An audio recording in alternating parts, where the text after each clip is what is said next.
I, like a lot of other people, watched the first season of Percy Jackson on Disney+. Let's talk about it.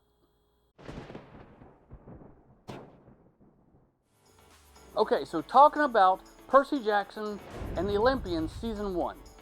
You can't talk about this show without talking about the lead character. His name is Walker Scobell. This kid has got a great future ahead of him.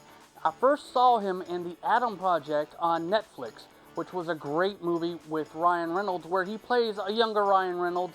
He has his mannerisms down. He has the way that he talks down. He was great.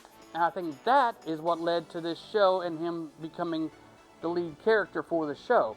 Now, the other two main characters are Leah Jeffries, who plays Annabelle Chase, and here we go, folks, I'm going to try and say it right, Aaron Simhadri, who plays Grover Underwood.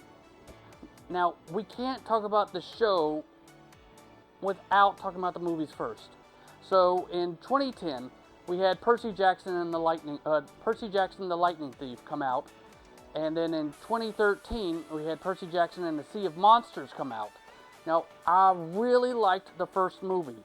The second movie was okay, but it's not nearly as memorable, and it didn't do nearly as well. That's why the movies didn't continue. But Disney Plus did an amazing job of thinking, well, this isn't Star Wars, this isn't Marvel, but this would make great TV for kids and preteens, and everybody likes fantasy, and everybody that likes Greek mythology, and they did a great job, okay? Now, if we're talking about the cast is outstanding, okay?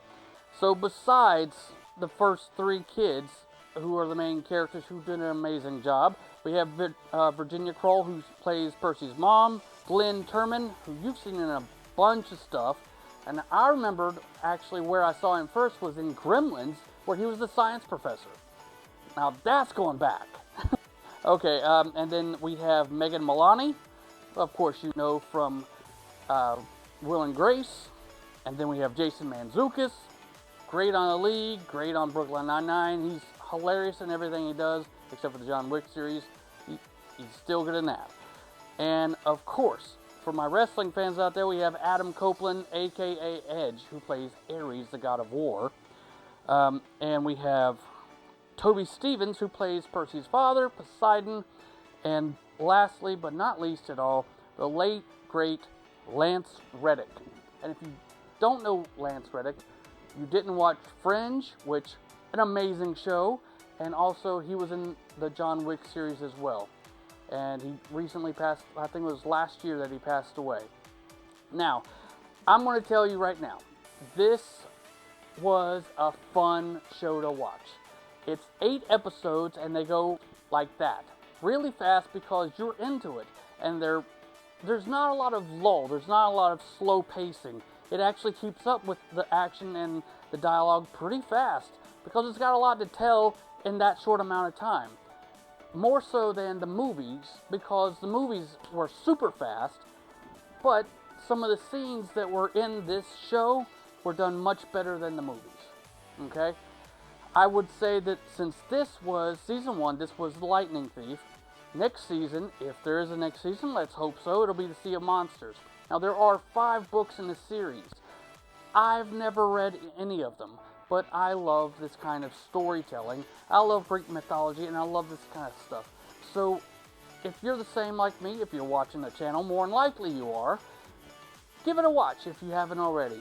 Try it out. It's only 8 episodes, a little bit less than 8 hours. I think it's like 46 minutes each, kind of like The Mandalorian or any of those other ones on Disney Plus, but it's worth watching.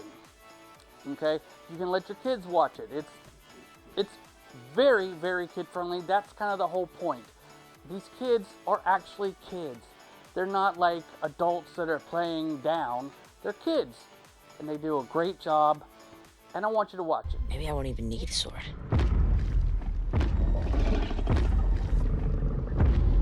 I'm gonna need a sword. And if you have seen it, or if you watch it after this, give me a comment and tell me what you really thought. I would love to hear what you thought. I love seeing all the comments when people watch me and say, you're wrong, or you're right, or I thought this about this. Just tell me what you thought. And if you happen to hit the like button, that's even better.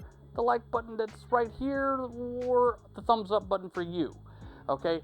Also, subscribe. Let me know how I'm doing overall. And we will see you next time on The Watchers.